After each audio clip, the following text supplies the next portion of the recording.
yürürken tuğla sancakla Türk'ün savaşları geliyor akla.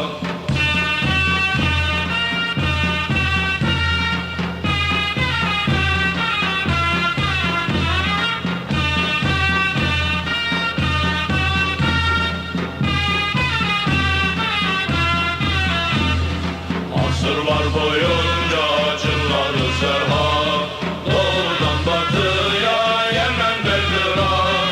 Asırlar boyunca acıları serhat, doğudan batıya Yemen Belgrad.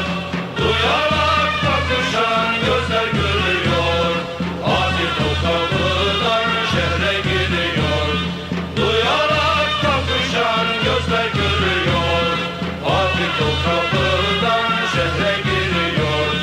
Sen böyle yürürken tuğla sancakla Türk'ün savaşları geliyor akla. Sen böyle yürürken tuğla sancakla Türk'ün savaşları